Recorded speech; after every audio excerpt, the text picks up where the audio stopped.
Bienvenue à tous dans ce nouveau débrief sur Midi 1 TV Afrique. Malgré la présence de forces françaises, 4500 soldats de Barkhane, de l'ONU, MINUSMA au Mali, 13 000 hommes de la force conjointe du G5 Sahel et de forces américaines, les pays sahéliens continuent de subir des attaques terroristes de plus en plus fréquentes et meurtrières, et ce depuis les premières violences dans le nord du Mali en 2012. Le centre du Mali devient ainsi la zone de toutes les tensions qui ont pu déborder jusque dans certaines localités au Burkina Faso voisin.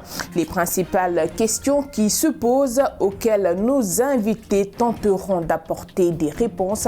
Pourquoi le front terroriste s'élargit aussi bien au Mali, devenu l'épicentre, que dans le reste de la région? Pourquoi les pays du Sahel peinent à endiguer la menace grandissante et soulager les pays sous haute pression sécuritaire? Qu'est-ce qui ne marche pas? Pour les éléments de réponse, nous sommes aujourd'hui avec le colonel Babacar Diouf, conseiller spécial du directeur général du CHEDS. C'est un plaisir de vous recevoir comme toujours sur notre antenne. C'est un plaisir pour moi. Et avec lui, nous sommes avec le docteur Serigne Bamba Gueye, spécialiste en relations internationales et en analyse stratégique. Bonjour. Bienvenue à Midi 1. Merci beaucoup, madame. Alors, docteur, où en est la situation sécuritaire au Sahel? Merci. Je pense qu'on est en tournant sur le plan sécuritaire au Sahel parce que après les efforts qui ont été faits par les gouvernements et la communauté internationale pour sécuriser cette partie de l'Afrique, on se rend compte que les résultats obtenus sont mitigés, pour ne pas dire décevants. Ceci se traduit par des attaques récurrentes contre les forces de défense et de sécurité. Ceci se traduit également par des exactions contre les populations. Ceci se traduit surtout par le renforcement des groupes violents qu'on appelle terroristes, ou bien d'autres groupes également qui défient l'autorité des États concernés, que sont le Mali, le Burkina Faso et la Mauritanie. À l'évidence, les stratégies mises en œuvre par les États concernés n'ont pas marché. L'alliance régionale qui a été créée, qu'on appelle le G5 Sahel, ne marche pas. Les résultats obtenus par Barkhane, c'est des résultats mitigés. Également, la présence de la MINUSMA est devenue une présence problématique parce qu'on ne comprend pas, avec les efforts consentis pour entretenir plus de 12 000 troupes, la MINUSMA ne soit pas une force opérationnelle. Ici, ajoute que les autres forces étrangères, comme les forces américaines, sont en fait dans des stratégies qui ne recoupent pas les préoccupations des États. De ce point de vue, il y a 3 constats à faire. Le premier constat, c'est que la posture qui était de lutter le terrorisme à partir d'une approche militaire, cette posture a montré ses limites. Deuxièmement, les alliances mises en œuvre pour renforcer les États membres, ces alliances également n'ont pas également produit de résultats probants. Il s'y ajoute qu'il y a un biais dans l'approche stratégique. De plus en plus, on se rend compte que le fait de vouloir tout associer au terrorisme n'a pas permis de comprendre la complexité des mutations sociales, des crises qui sont en fait, qui causent une sorte d'hybridation dans cette région, parce qu'à l'évidence, autant il y a des questions qui relèvent de la menace terroriste, autant il y a des questions qui relèvent de la mauvaise gouvernance, des questions qui relèvent véritablement de conflits entre communautés, et en somme, ce qui apparaît en perspective, ce sont les limites structurelles de l'État post-colonial à pouvoir lutter en même temps contre des menaces asymétriques, à faire face à des rébellions internes, mais également à pouvoir pacifier un certain nombre de conflits. Vous conviendrez avec moi que le contexte géopolitique dans lequel le Sahel se trouve est un complexe particulièrement difficile et on est, comme je le disais, en un tournant, et ce tournant appelle une réadaptation des stratégies par rapport à l'hybridation des menaces, mais en même temps une sorte de coopération au plan militaire, parce qu'il y a eu trop de dispersion, les stratégies ne sont pas coordonnées, il n'y a pas véritablement une approche stratégique unifiée, et cela a donné les résultats que tout le monde déplore. Là, vous avez parlé de stratégie, là, nous allons y revenir. Mais j'aimerais bien que, colonel, vous reveniez un peu sur l'analyse que vous faites de la situation actuelle au Sahel. En fait, pour moi, la situation actuelle au Sahel est le reflet de la rencontre, mais vraiment, quand on utilise le mot local, on regarde parce que c'est une forme de barbarisme. Mais c'est des problèmes de géopolitique locale. Vous avez des tas de conflits internes aux États. Le vieux conflit entre éleveurs et pasteurs, ça c'est connu. On avait des solutions pour ça. Ensuite, vous avez des politiques, vous avez des mouvements.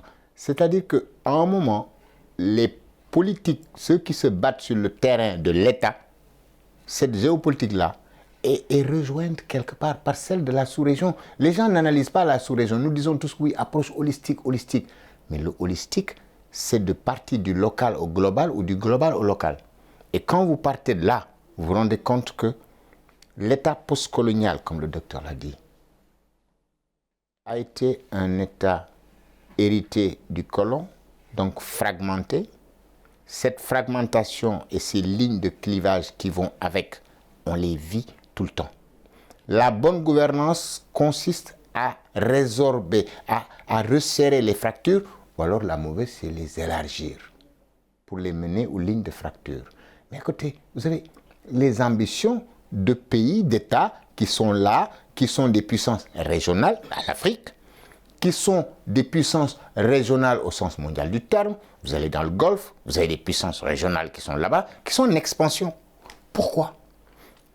Il m'arrive de penser que c'est parce que l'ordre mondial post-1945, qui a changé en 91, 88, 89, 90, 91, pendant toute cette transition systémique pacifique, se retrouve aujourd'hui remise en question. C'est tout un système de règles du jeu qui est remis en question. Et donc, à partir de ce moment, les grandes puissances jouent pour l'impérium, leurs alliés jouent dans les interstices, et parfois, vous voyez même une fluctuation dans cela. Maintenant, nous, le docteur l'a dit tout de suite, nous sommes face à un problème qui n'est pas à une seule variable. Si c'était juste la variable militaire, on fait militaire, on s'en sort. Et c'est tout en ensemble. L'ennui, c'est que c'est multifactoriel, et comme le sida fait appel à une trithérapie, nous devrions avoir une multithérapie. Pour ça le veut dire quoi? terrorisme. Ça veut dire que les forces de défense constituent, à mon sens, une condition nécessaire, mais pas suffisante. Et il faut compléter avec d'autres éléments. Il y a une réponse religieuse qu'il faut apporter. Il y a une réponse sociopolitique qu'il faut apporter. C'est l'ensemble de toutes ces réponses qui pourraient rendre nos organismes plus résistants. Et donc, maintenant, il y a une route. Parce que cette affaire, ça a mis du temps pour arriver, ça mettra du temps pour partir. Mais il faut faire comme George Kennan l'avait dit aux États-Unis avec son fameux X. Il faut contenir dans un premier temps et progressivement refouler. Mais avant d'apporter des solutions ou bien de dire le pourquoi de la chose, c'est bien quand même de comprendre le phénomène. Docteur, dites-nous, comment comprendre le phénomène qu'est le terrorisme, qui change de plus en plus de géographie? Je pense que le terrorisme est ce qu'on appelle de manière globale les menaces asymétriques, constitue véritablement une rupture dans la conflictualité des relations internationales. Parce que généralement, les conflits ont opposé des gouvernements, des États entre eux, ou bien à l'intérieur des États, il y avait des conflits, ce qu'on appelle les conflits internes armés. Le phénomène du terrorisme et des menaces asymétriques, c'est que les États aujourd'hui sont confrontés à des ennemis qui n'utilisent pas les mêmes approches, les mêmes stratégies. Ce qui fait que cette asymétrie dans l'approche, dans la démarche, constitue pour les États une difficulté à résister et à faire face au terrorisme. Ici, ajoute que le terrorisme tel que nous le connaissons dans le Sahel est historiquement une excroissance du mouvement salafiste en Algérie dans les années 90. avec la défaite de ce mouvement salafiste, il y a eu un repli vers le nord du Mali, il y a eu des Katibas qui sont nés et AQMI est né. Donc il y a une filiation idéologique très profonde et qui relie ce type de terrorisme que nous vivons dans le Sahel à ce qu'on appelle une internationale du terrorisme qui est née dans les années 90 et qui s'est développée après les événements du World Trade Center en 2011. Donc, idéologiquement, ce terrorisme poursuit un combat qui consiste à purifier l'islam en essayant d'enlever tout ce qu'il considère comme étant des déviations. Il s'y ajoute que ce dessein religieux poursuit également un dessein politique. C'est-à-dire que partout où il y a ce type de mouvement, ces groupes terroristes poursuivent un objectif politique, c'est-à-dire le renversement du gouvernement. On l'a vu en Algérie, ça n'a pas marché. Ça a été tout ce processus de confrontation dans le Moyen-Orient, en Syrie, en Irak et également plus loin en Afghanistan. Donc on est dans la même perspective politique de remise en cause de l'ordre établi, parce que pour ces groupes terroristes, les États qui existent ne sont pas légitimes, et ces États, c'est des alliés objectifs de ce qu'ils appellent les ennemis de l'islam. Dans leur idéologie. Oui, en particulier les États-Unis et les pays occidentaux. Le troisième élément, c'est que ces mouvements SM se développent dans des contextes marqués par la faiblesse des États, le manque de présence des États dans les zones les plus reculées, manque de perspectives de la jeunesse et également échec du projet de construction nationale. Et je pense que ce sont l'ensemble de ces facteurs qu'il faut comprendre pour voir comment aujourd'hui ces mouvements se développent dans le Sahel. Mais il y a une géographie de ces mouvements dans le Sahel, parce qu'historiquement, le nord du Mali était leur bastion. Ensuite, ces mouvements se sont endogénisés. Les Katibas au centre du Mali, aujourd'hui dans la province du Soum, dans la province de l'Uptako-Gourmand, ces Katibas sont dirigés par des gens issus de ces populations. Il y a une sorte d'endogénisation. Ce même processus d'endogénisation, on l'a vu dans le nord du Nigeria avec Boko Haram, et qui fait qu'aujourd'hui, il y a une sorte de jonction entre une direction qui est globale, ça peut être l'État islamique ou Al-Qaïda, avec des relais locaux, mais ces relais locaux aujourd'hui utilisent les frustrations, les contradictions qui opposent les communautés aux États pour essayer de mettre un vernis politique et religieux. Parce que vous le dites, c'est très important quand même ce que vous dites, il faut le comprendre. J'aimerais bien que vous reveniez un peu là-dessus, parce que tout à l'heure, excusez-moi de vous couper, on va revenir là-dessus, mais tout à l'heure il l'a dit, il a retracé l'histoire, docteur a retracé l'histoire, mais comment s'est-il vraiment développé dans le Sahel? En fait, j'aimerais revenir un peu d'abord pour compléter un peu ce qu'il a dit, parce que pour moi, quand vous prenez... il y a une anecdote où une personne demande à une autre, mais pourquoi est-ce que vos deux familles se battent tout le temps? L'autre lui dit, je ne sais pas, mais mon père, lui, le sait certainement. C'est le retour de l'histoire. C'est-à-dire que pour moi, l'islam a connu de grands chocs. Les croisades, c'était un choc. L'arrivée des Mongols, c'était un choc. Les deux ont donné Ibn Taymiyyah. C'est comme ça que je le comprends. Ensuite, quand vous prenez les autres chocs qui sont venus après, notamment Sykes-Picot, mais souvent on parle de Sykes-Picot, on oublie Hussein McMahon.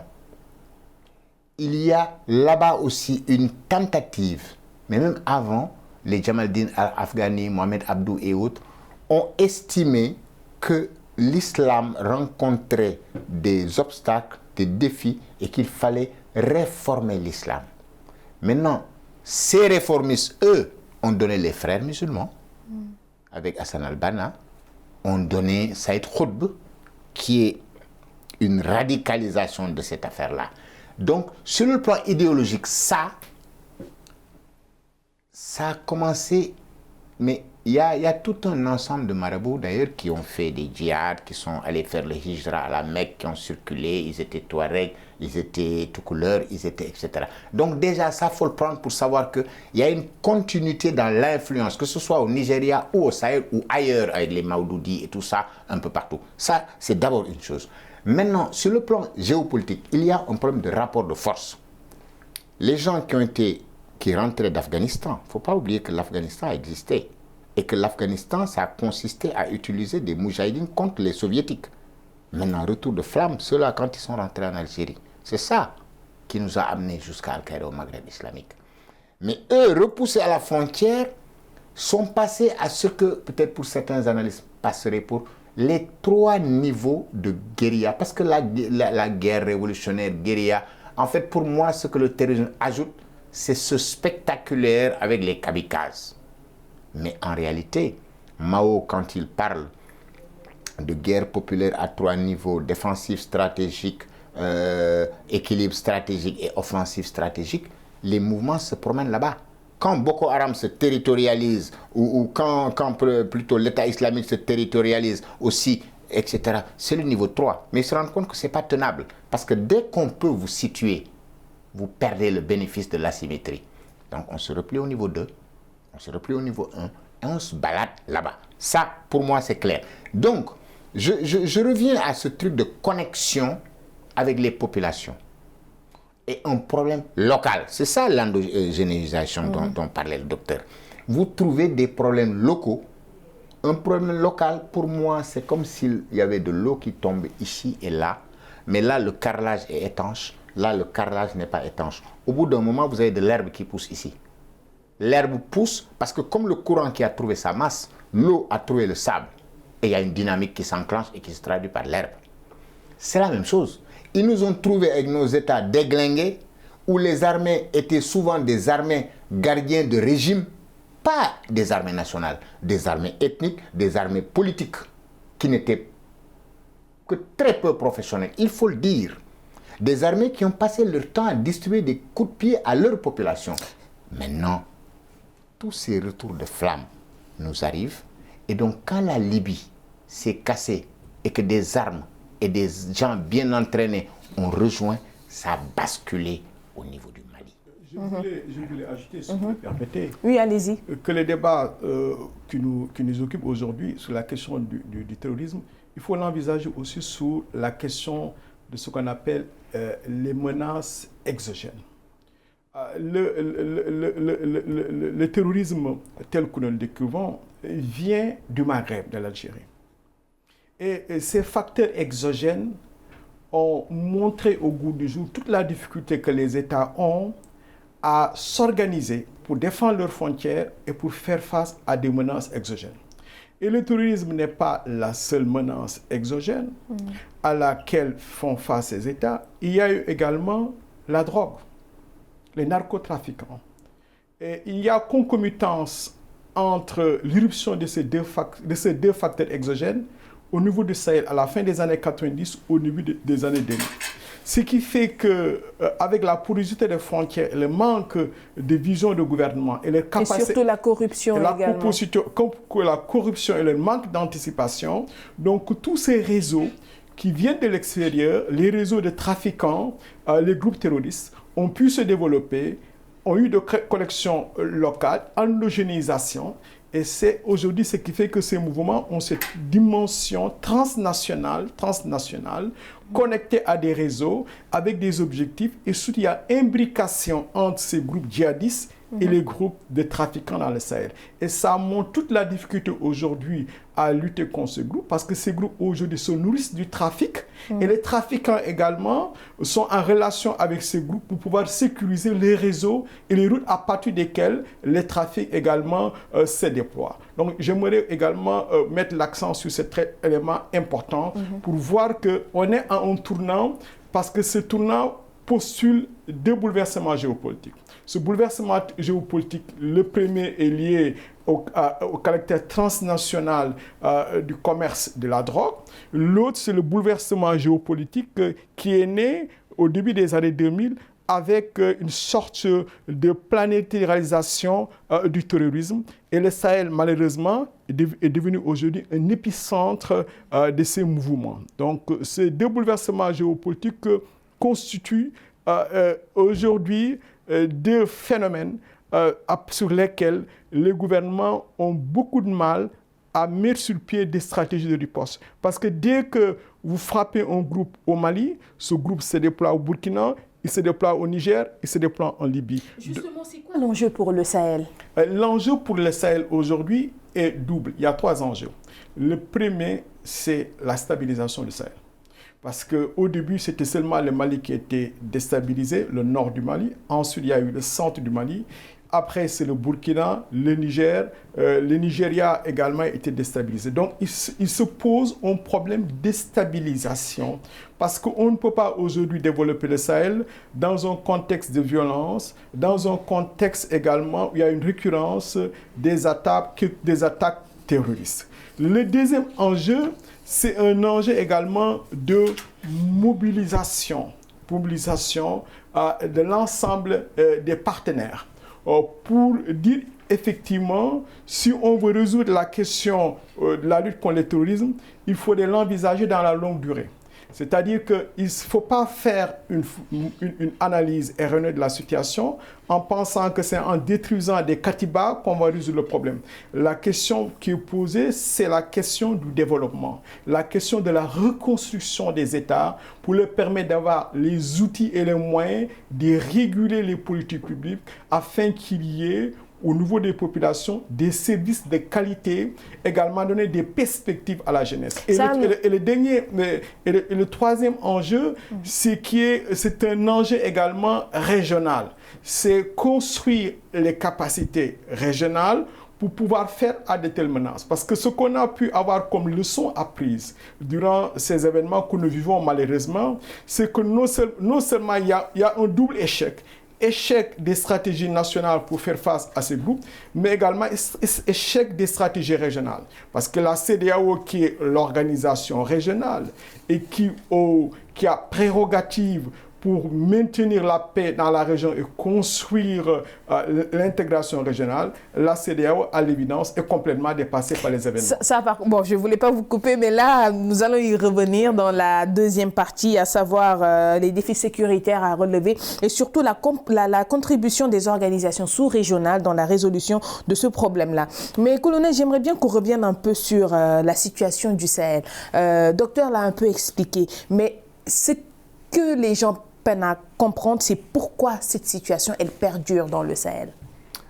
Cette situation perdure, le docteur en a parlé tout à l'heure, parce que quand il parle de la drogue, en réalité, il faut toujours imaginer le plateau d'une balance. Chaque fois que vous versez quelque chose ici, vous faites pencher de ce côté. Les États, pendant longtemps, ont réussi à contenir.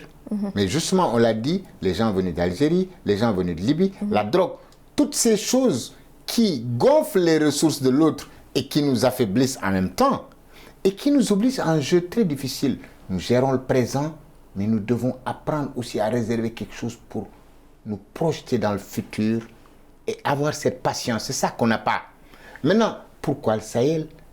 Mais est-ce que vous vous rendez compte? Je discutais avec un ami qui me dit, non mais moi, ok, quand vous avez 2 bataillons autour pour couvrir une surface qui fait 1,5 fois le Sénégal.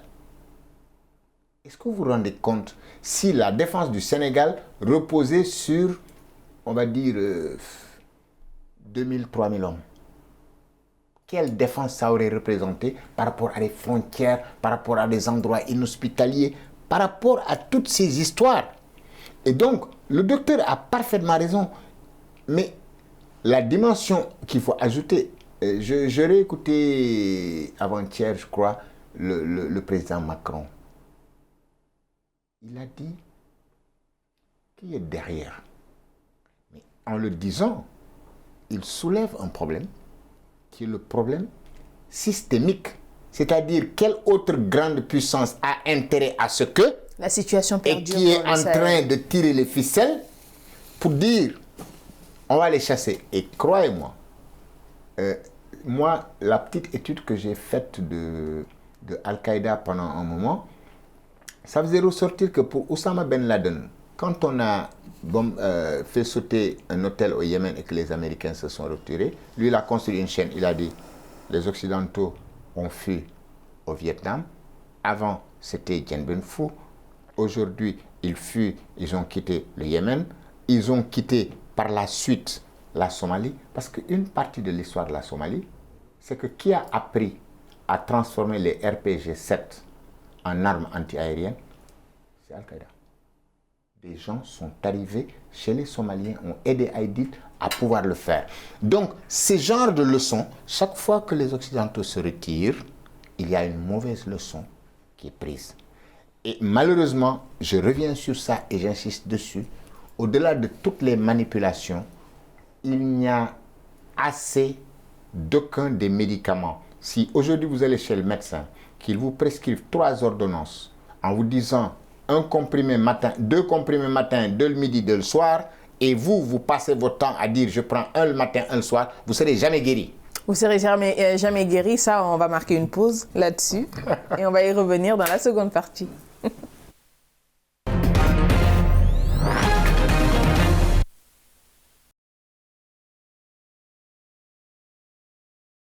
Voilà, nous sommes dans la seconde partie du débrief si vous nous reprenez à l'instant. Et là, tout à l'heure, comme vous le dites, colonel, on ne peut pas en guérir et sans connaître le problème, on ne peut pas le résoudre. Oui, l'approche, en fait, comprendre, c'est se poser les vraies questions. Et une fois qu'on s'est posé les vraies questions, on avance. Comprendre pourquoi il y a des alliances mortelles. Pourquoi il y a quelqu'un qui disait, oui, mais attendez, quand les Touaregs nous, on a toujours eu des oppositions avec les Touaregs, et quand le Ansar Dine arrive, nous, on est suffisamment menacés pour penser à quoi? Puisque l'État n'est pas là, nous basculons sur le Moujao. Ça, c'est de la géopolitique locale. Mais c'est une alliance qui est mortelle en ce sens que vous réglez sur le plan, dans l'immédiat, un problème, mais avec d'autres choses. Et c'est cette dynamique. En réalité, nous sommes face à une dynamique, une machine infernale. Si vous ne l'arrêtez pas, tant que les roues tournent, ça va entraîner d'autres roues qui vont tourner. Et c'est devenu compliqué parce que nous avons une malchance.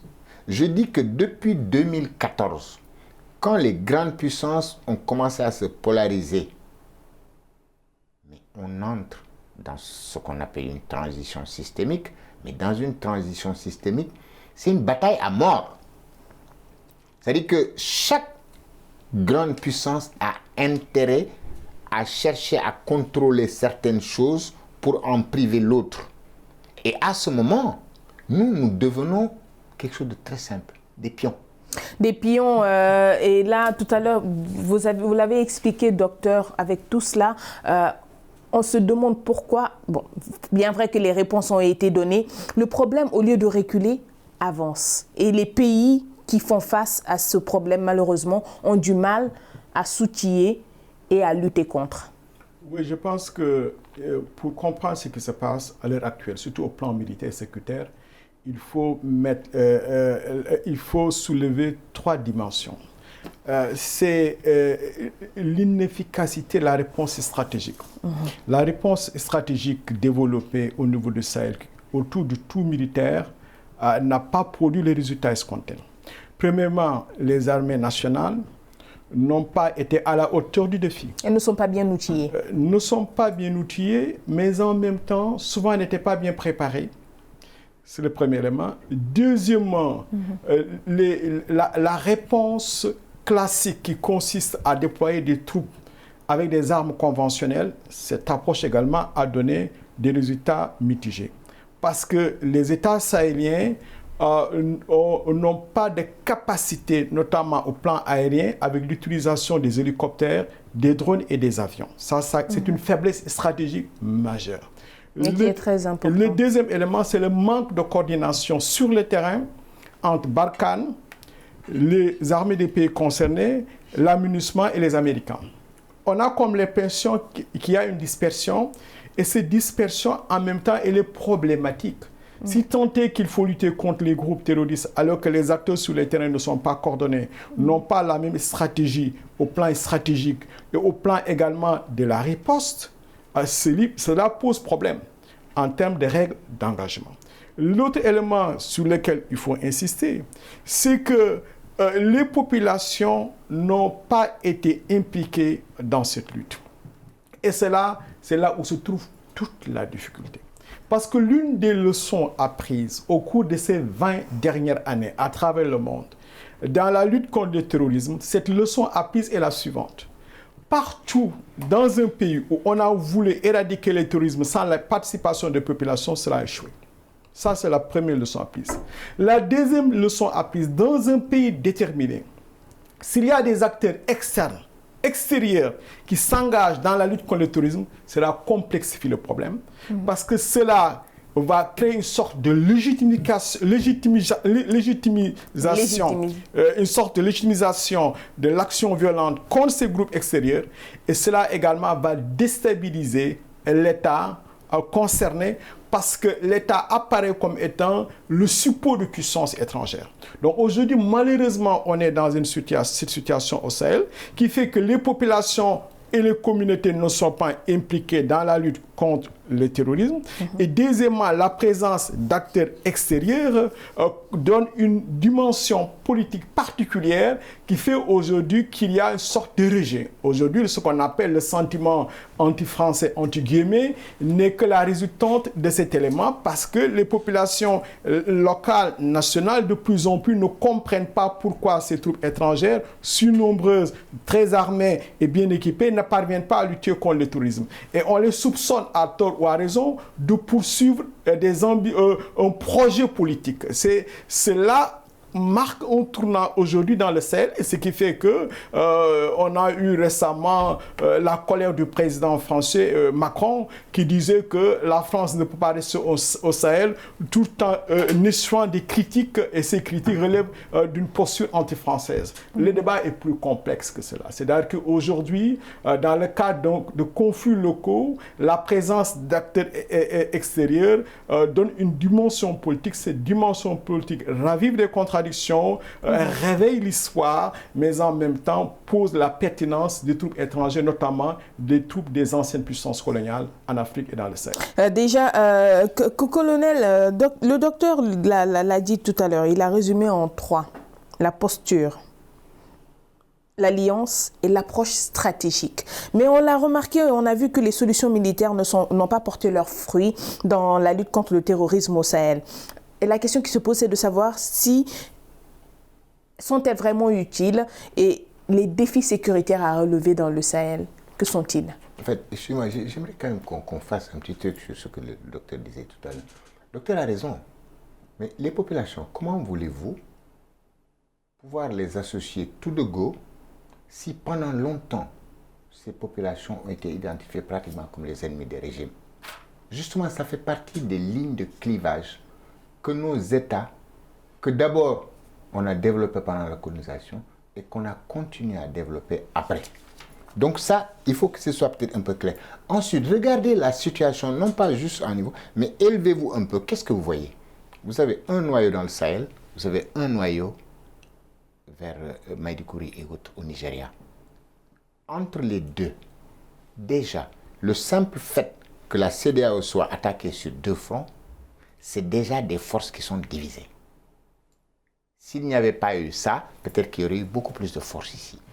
En même temps, vous avez la drogue qui arrive, qui affaiblit les États, qui renforce les groupes. Ce n'est pas fini. Vous avez la menace maritime. Cette menace maritime, les États sont obligés d'y mettre des ressources.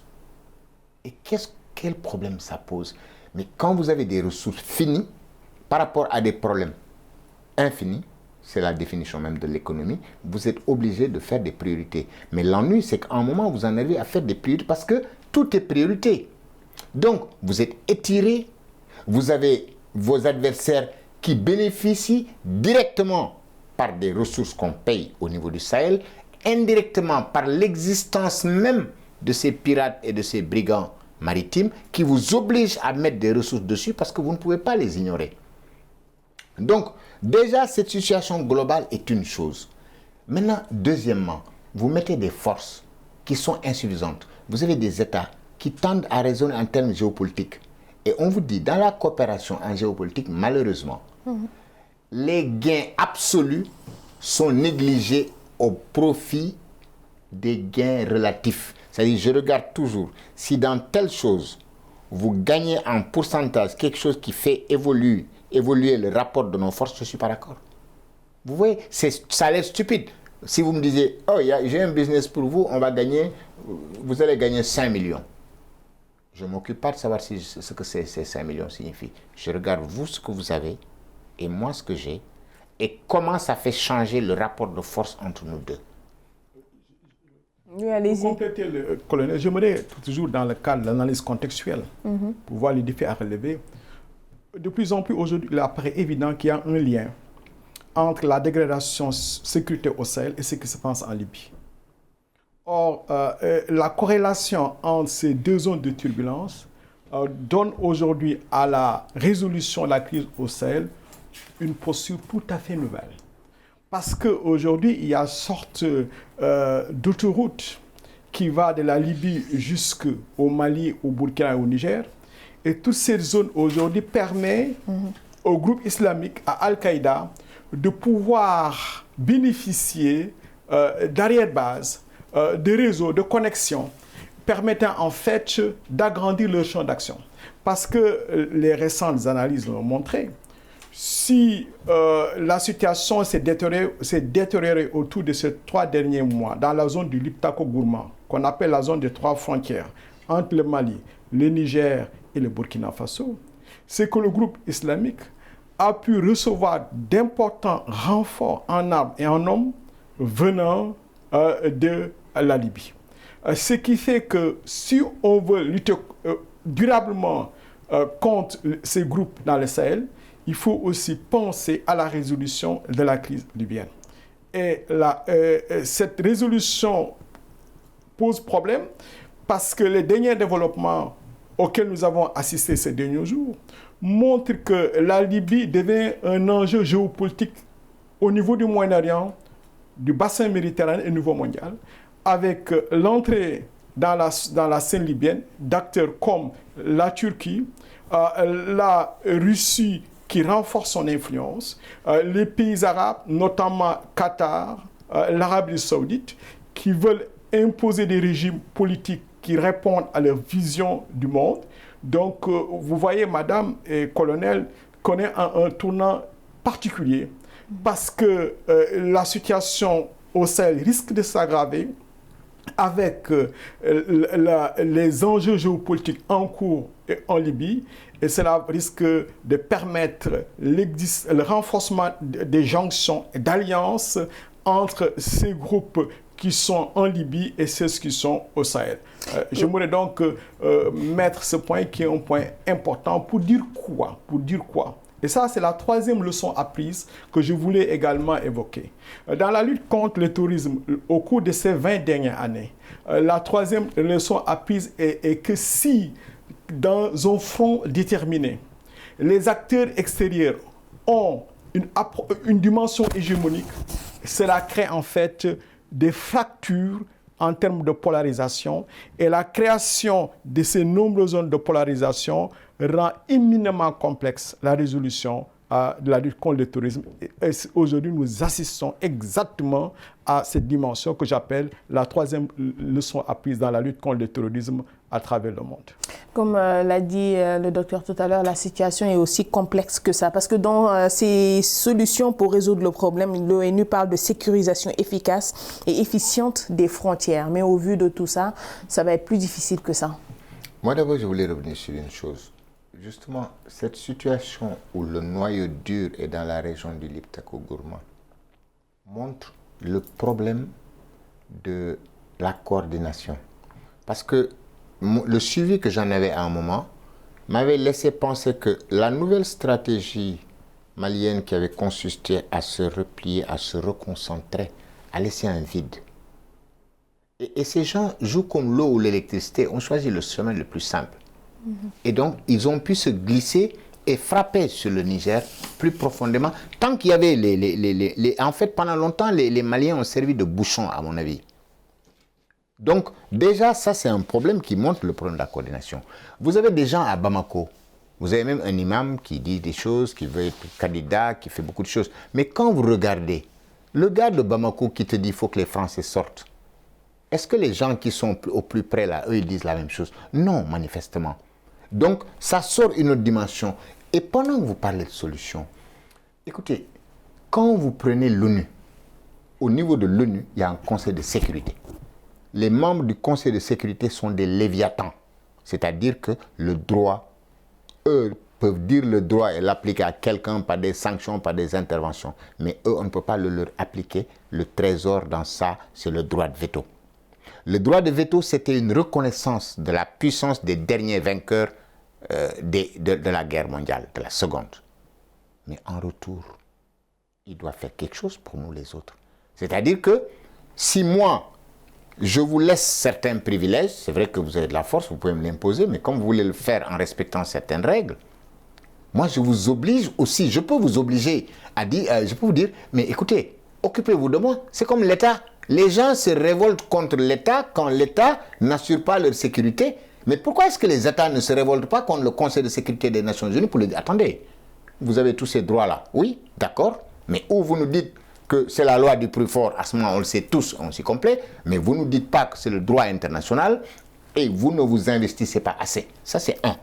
Deux, moi j'avoue que j'en veux de plus en plus à l'Algérie. Parce que quand même je me souviens que l'Algérie, lors de la guerre d'indépendance, avait des bases arrière au Mali. Aujourd'hui, quand l'Algérie dit « mes forces restent chez moi », mais qu'on me dise que de temps en temps, les forces peuvent aller et venir par Tamanrasset vers ceci, vers cela, que je sais que l'Union africaine, chaque fois, Conseil de paix et de sécurité, vous avez très souvent un Algérien là-bas. L'Algérie est un pays qui a énormément de ressources militaires, même si elle ne déplace pas son armée. L'Algérie aurait dû aujourd'hui être présente à côté de la France, à côté des États-Unis, à côté d'autres pour aider. Et très sincèrement, maintenant, une fois que ça c'est fait, ce que disait le docteur Gaye, fermez les robinets. Le robinet libyen, si vous le fermez, vous fermez un à un tous ces trucs et vous essayez de gérer les problèmes en interne, c'est un vrai défi organisationnel aux États. Parce qu'il faut en même temps éteindre le feu, être un pompier stratégique. Donc tu éteins le feu, tu te préoccupes de futur, tu essaies de prendre des mesures politiques pour résorber ces fractures. Mais c'est herculéen pour nos États. Nous ne sommes pas outillés pour réagir autant. Et pendant ce temps, ces gens, est-ce que tu les vois? Parce que l'armée, c'est pas comme quand on conduit une voiture. Quand tu conduis une voiture, c'est voir et être vu. Mais dans l'armée, c'est voir sans être vu. Mais nous ne les voyons pas. Et pendant que les États sont en train de chercher des moyens, eux, ils s'outillent mieux et profitent des faiblesses des États. Comme le dit tout à l'heure, docteur, il faut une approche stratégique efficace. Holistique. Oui, je pense que non seulement il faut une nouvelle approche, mais il faudrait également tirer les leçons apprises de l'échec actuel. Surtout. Il faut tirer les leçons apprises. Pourquoi ce qui a été mis en œuvre n'a pas marché?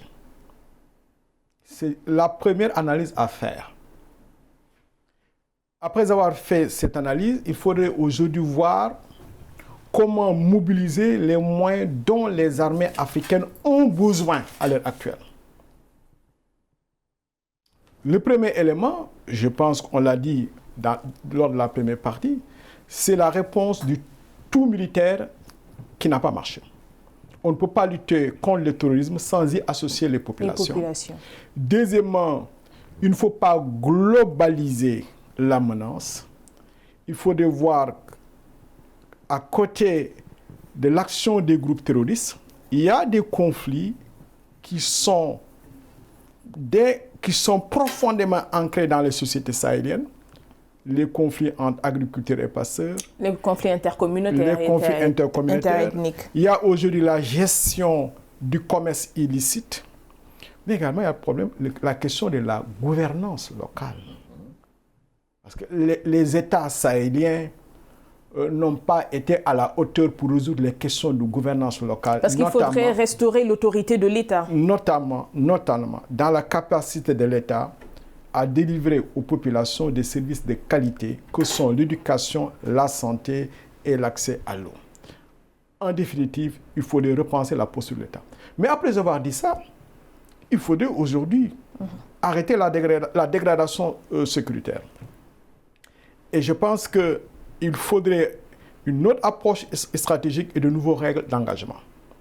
Notamment par le fait que les troupes au sol doivent de manière constante être appuyées par des drones, des hélicoptères d'attaque et en même temps des avions. Et ce qui manque cruellement aux États africains.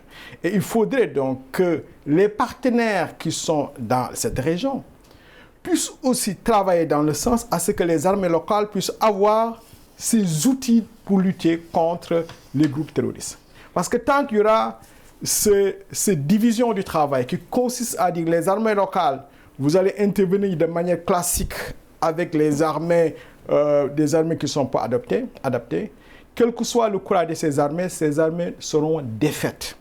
Parce qu'il faudrait une maîtrise aujourd'hui du ciel, et cela passe par la possession de drones armés, par la possession d'hélicoptères et d'avions, à travers une coopération sur tous les acteurs présents dans le terrain, que les gens puissent faire en même temps, au même moment et dans les mêmes localités. Cela manque. Le troisième élément, je pense aussi qu'il faudrait repenser l'apport des partenaires. Je ne peux pas aujourd'hui comprendre dans le Sahel qu'il y ait 19 stratégies Sahel.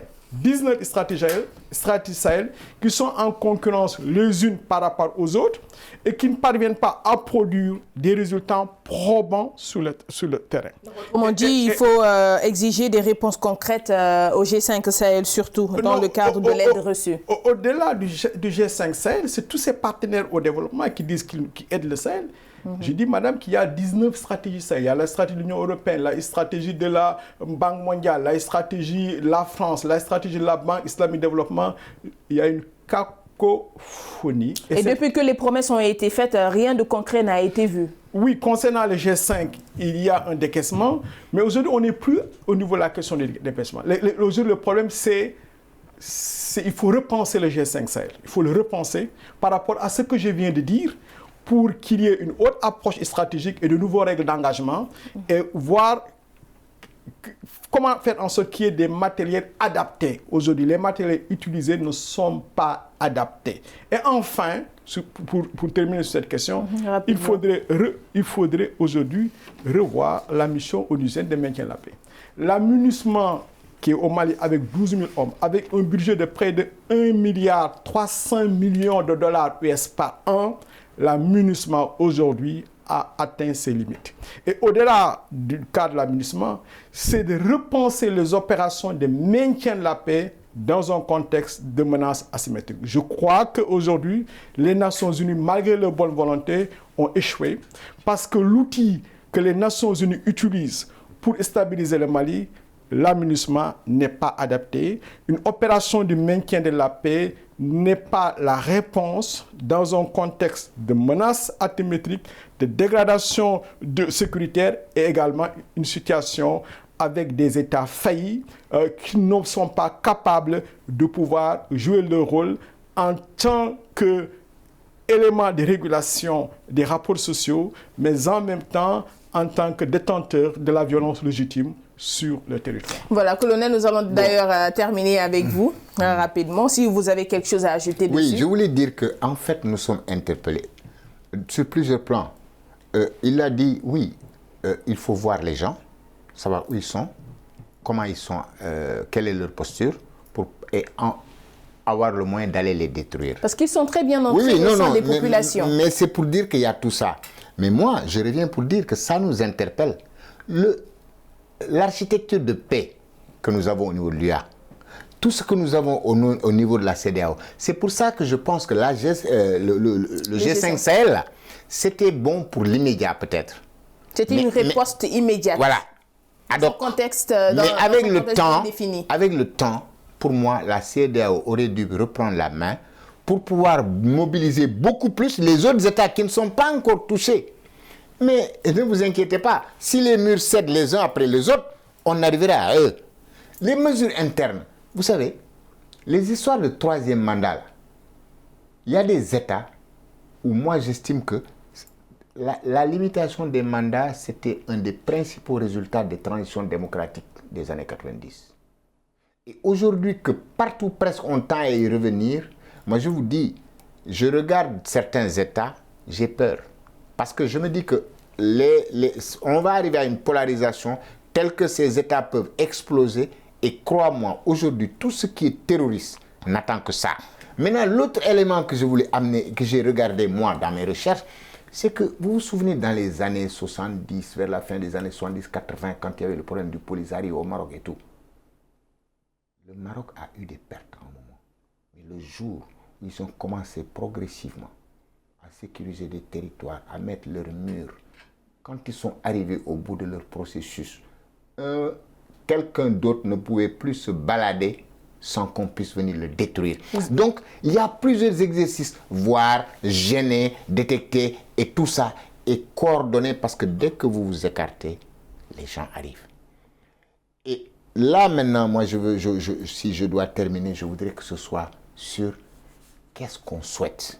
Oui, et surtout un message aux populations africaines. Oui, c'est ce que je pense. Parce que moi, je pense que dans nos histoires locales, on parle de la bataille entre les Margouillas. Tout le monde dit je m'en fous. Et puis, à un moment, le Margouillat tombe, la case brûle, la mère du propriétaire meurt, tout le monde meurt. Donc, il faut que nous comprenions que dans ce conflit-là, si, comme disait Seigne Abdou, le bateau, il faut souhaiter qu'il arrive à bon port. Pas que tu arrives à bon port, parce que s'il n'arrive pas à bon port, tu n'arriveras pas à bon port. Les confréries doivent comprendre que ce qui a été fait à Tombouctou, ce n'est rien.